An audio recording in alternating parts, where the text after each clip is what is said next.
Hey, Miss Jones, thank you for coming in today. I know we go through this process every week, but it's just protocol. Like, this is strictly confidential. Only way I would be able to share anything with anyone is if that we're providing resources for you, and therefore I would have to reach out to others to find appropriate resources for you. So, Miss Jones, how has your week been? Well, I mean, my week has been up and down. I had a little bit of some good days, but overall, my son really has been giving me a run for my money, in and out the house, not telling people where he's going, refusing to take his medicine, um, just being difficult. And it's really agitating my health, my anxiety, everything is just piling up on each other. Okay, yes, I'm sorry to hear that, especially with you dealing with health problems and things of that nature. Now, I want to just ask you, how is your approach when you try to speak to him? Um, I mean, I've been trying to do the things that you tell me to just be non-confrontational, watch my language, that non-violent communication, no naming or blaming. So, but it doesn't seem like anything is working. Okay, that's understandable. I think because maybe it's fairly new for you as well as for him, to get him to even try to interact with you in a positive way. But I think the four components that I mentioned to you when I spoke about nonviolent communication, which is observation, feelings, needs, and requests. Now, with that observation now, when he does something that creates feelings, that generates feelings, that get, stimulations going, um, are you able to communicate that to him? My feelings? Yes. Depends on what it is. If it's not that bad, like what example? Like if you're calling me out my name, then that's the issue because I have my other children around, and that's just if he's doing it, they may feel that they can do it. So that's something that I'm trying to work on with not being overly dramatic with, but it's difficult to check my feelings. Okay. So, am I hearing you say that when he calls you out of your name, you may act aggressively, or you're more hostile? I wouldn't say my actions are aggressive. Okay. Maybe my words would be. Okay. Okay. Understandable. Now, with that being said, instead of taking that approach, when you start having these feelings, maybe you can say, when express to your son, when you call me out of my name, it makes me feel. So how you have to use your words and tell him how you feel. So how does it feel when he calls you out of your name? Well, it doesn't feel good, but sometimes I just say that it's his mental health going on. Sometimes I just think that he's just being difficult. So I just try to just process it appropriately and try not to be violent with my words because it's not going to help the situation. It's just going to make it worse. Yes, Miss Jones. But actually, what I'm trying to get to is putting a feeling with that. So, are you aggravated? Are you frustrated? Are you mad? Like you? Well, it's a number of things. I'm pissed off. I feel disrespected because I'm his mother. Absolutely. Doesn't matter if he's an adult. There still should be some level of respect. And then I just feel like he's just like he just doesn't care about his behavior because his nephews see him, his niece sees him in various, forms. Right. So it feels like he's not concerned with how they see him. Okay, that's perfect. So I got that you were upset and you felt disrespected. So now that's something you need to communicate to him. So so when speaking to your son, you can easily say, go to your son and say, when you call me out my name, I feel disrespected. Okay, I got Correct, that. correct. I got that. So correct. And when you do that, and you tell him why, and, because my need for you to respect me is not being met. You understand what I'm saying, Ms. Jones? 'Cause it goes along with the nonviolent communication model. So the first thing, and like going back to the components that I spoke about, the observations, when this is transpiring, like what is building up in you, and you need to communicate that to your son. So the next thing is feelings. We just address that, and so your needs would be for him to respect you because yes, you are his mother, and then you have other individuals in the house, as you mentioned, his nephews and his niece who see him in these various places and forms. So with that being said, then you just you ask him, you say, would you be willing to not use that language in my house? You follow me? You understand what I'm saying? So that would be your request. That's less threatening. Yes, and that will be your request that you're asking of him. And when we present requests, it has to be concrete, something that he can actually do, in the present and things of that nature. And the most important thing is for you to live in the present when you speak of your feelings of that nature. When something transpires, you address it. Because you don't want to walk around holding this in. And so when he may come to you with something else, and then we constantly see people explode because they've been holding back so much, and everything's just building up. So express your feelings to your son. Come to him. Okay. And also the two parts that I spoke of is having empathy and being honest. So being honest and coming to your son with those things helps you to not only be honest, but to have empathy as well. So therefore, when you see others struggling with this task, you may also help them. And this can be a way that he can also communicate with you. So through your example, you can pass this along to him as well. You see how you're communicating with him, and he may, catch on to the ways, and you can also share this with him. You can just go right down the line. I'll share it with you.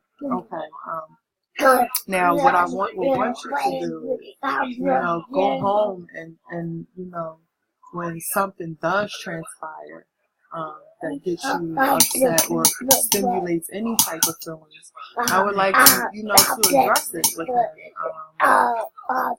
And hopefully, the confrontational, demeanor will simmer down a little bit. Try to stay calm. Try to, speak of your feelings. Now, I would like to do a little role playing now. I will act like I'm your son, and you can just show me how you would be and handle that. So what we want to keep in mind is the observation of what's going on that made you get to that point, to make you have feelings. That's also the second part, your feelings. The third part is your needs. Okay. And then the fourth is just your request. Now, when we're doing this, let's keep in mind also empathy and honesty. We have to be honest when we are expressing these feelings, because if we're not honest, our needs may not be met, and there's a confusion with the request being asked. Okay. So I'm gonna be your son. So I come in the house, you're cooking dinner. I'm just scrambling around on the table, the food, making a mess, not cleaning up after myself, picking at the food that you're not even finish preparing for us. How would you respond to that?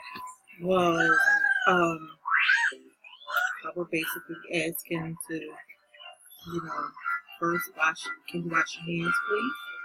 Because I don't want you to bring anything from outside into the home, with the food, number one. Hopefully he does that. Okay, let me stop you right there, Miss Jones.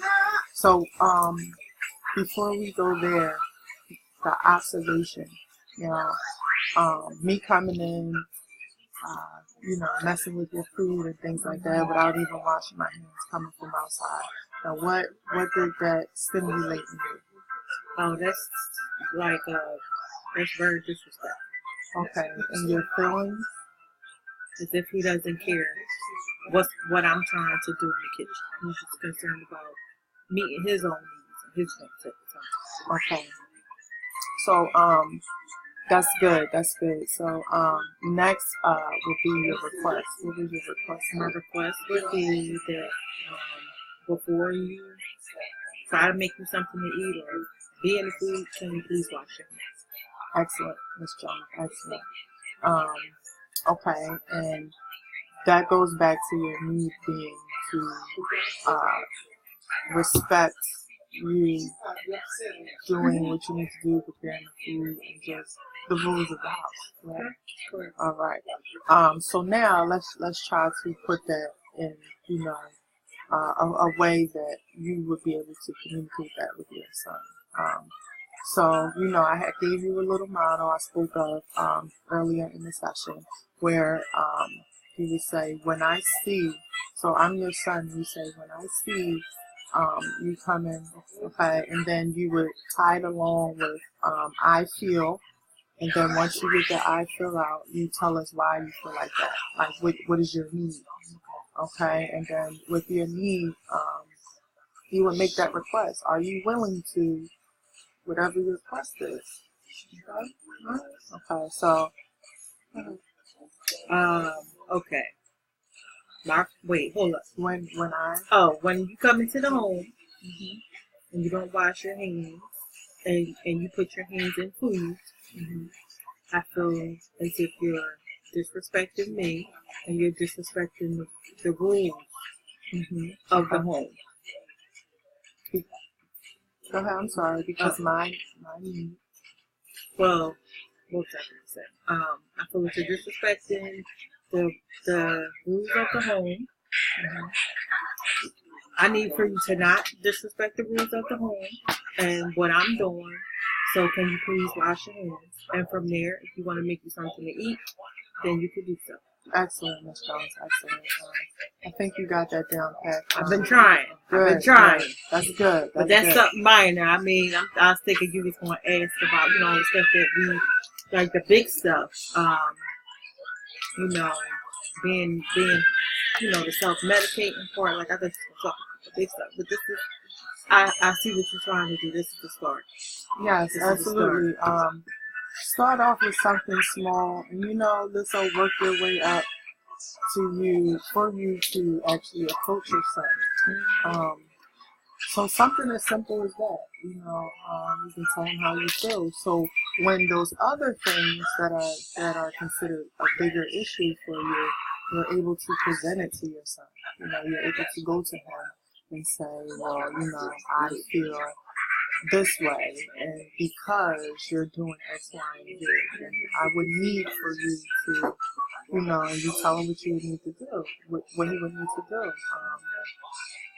and hopefully that will alleviate, the confrontational things that are going on in the home, and maybe it takes you to what is going on and also follow, because the aim is for you, to live a nonviolent lifestyle in that home, as well as for you to be comfortable and it can be peaceful through communication, Ms. Jones. So, is there anything else to discuss that's bothering you? I know you mentioned your health and everything like that. How is that going for you? I mean, I changed my medication, stuff with my high blood pressure. I'm kind of worried because my job can be stressful. I just want to make sure I'm taking care of myself. Right, absolutely. And I believe this is a good first step to take, which it'll help you live in the present. So when these things transpire, you are able to communicate that with your son. And even when you know he doesn't want to share information with you about treatment and things of that nature, this is the approach that you can take. And remember that. Okay. So as long as you stay in the four components, which are observation, how you got to that point, what those feelings were, your needs and the requests, Miss Jones, and also be conscious of you being honest and having that empathy when speaking, because if you're not honest, then the whole message that's being relayed can be misconstrued. Okay. All right. Well, thank you for your time. We can definitely schedule again for next week. Same time. Yes, absolutely. Thank you. Well, thank you. No problem. I appreciate it. Thank you very much. You're welcome. Hello again, class. So this is just the wrap up of my video, and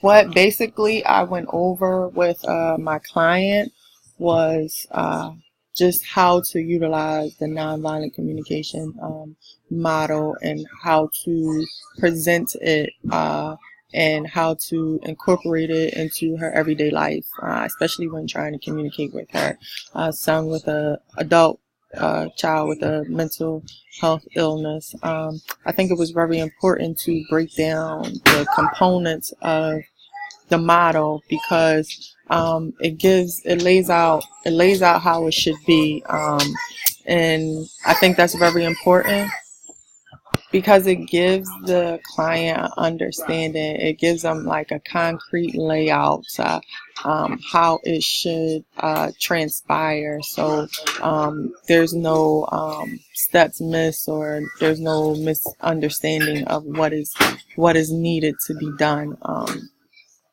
Now, I think one of the biggest challenges when working with clients and just providing therapy to them is having them to have an optimistic outlook, to continue to be hopeful, to continue to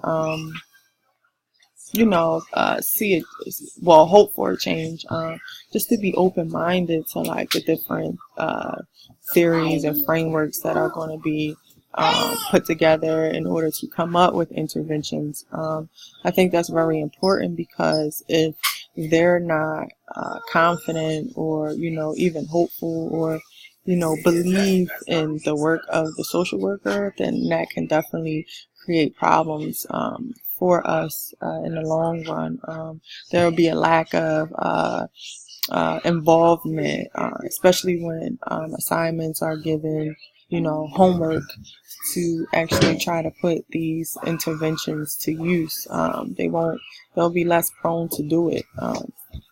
Also, I thought it was very important to touch on the two parts as well, which is honesty and empathy, because we have to be very open and honest when we are voicing our feelings with others and letting them know how we feel. We can't just, be vague about it. That's a big part of the nonviolent communication model. Our feelings, we have to know what feelings are. And in the video, my client initially started to jump right into what she didn't like instead of telling me how did it make her feel. So I think that's a big part. Once we can be observant of how we feel, we can, attack the other parts of it, which are needs and requests. Also, for the nonviolent communication, back when we took it, our first class with in our MSW program, I think it was interpersonal. So it was very important. He asked us to remember to live in the present, not to focus on things that that are later down the line, because we miss out a lot on life because we're human and we're over here thinking about our next step. What will happen in 3 days? What will transpire after this class? Even we get so hyper and just so excited about the things that are to come, and we never focus on what we're living in now. And I think that's very important. If we have to live in the present, so therefore we're aware and we're very in tune with the things that are going on around us and also ourselves. Now, when we stay in tune, we're able to not only catch our needs and our feelings, but we're very, very sharp on the needs of others as well. And they're like key things that may stick out to us when we're, living in the present. When someone becomes frustrated, we can ask questions such as, what do you feel and how do you feel, or what's going on with you? What do you need me to do to help you to reach your needs? I think that's very important. Because that's where that empathy plays into with the two parts that are needed with MVC. When we have empathy, we're able to relate. We're able to understand how that person is feeling. Maybe not personally, but we have had experiences of that nature that coincides with that person situation that's going on. So I think MVC is a very great model to utilize, not only in therapy. You can do this every day, and I think it's very, very, very good. It helped me with a lot of situations where I want to act, irate, violently through my words, and I can't. So, especially at the workplace, or just communicating with a stranger out in the street, maybe in a grocery store or something of that nature, that something may have transpired that I didn't like, bump me with their cart or run me over with their cart, something along those lines. And my instinct is to, act violently through my words, but with the development and the understanding of this intervention actually helped me to process first, to understand what my feelings are and why I felt like that. No, I don't always address the situation, but when necessary, especially at the workplace, then yes, I'm able to communicate what it is that I want the other person, so my needs can be met. What I want the other person to do, and it's being concrete and they can actually do it. Therefore, my needs can be met. So I think this model is very effective if utilized the correct way. And I think those 4 components and 2 parts are very important to this model. I think that pretty much covers it.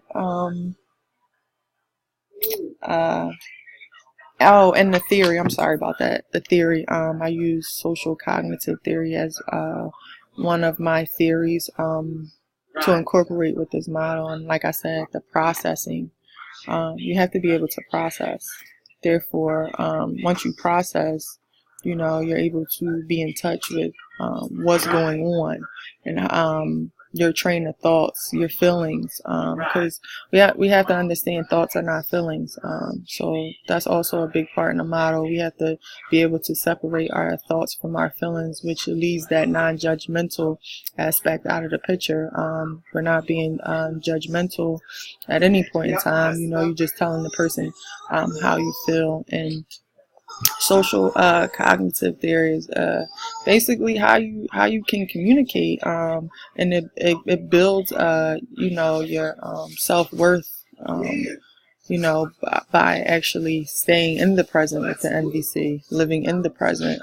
Just being in tune with yourself is highly important. So therefore, not only mentally but physically, you're able to know what the body needs, what the body is desiring, what is the body asking for. That's because people are able to catch things sooner than later, because they're in tune with their body. They know what their body's asking for, so they're able to make the adjustments and the changes. I definitely thought social cognitive theory linked very well with MVC. I think that covers it. Sorry about all the noise in the background and my niece and nephews and everything just going on. So I thank you for your time and your patience, and I hope you guys enjoyed. Thank you.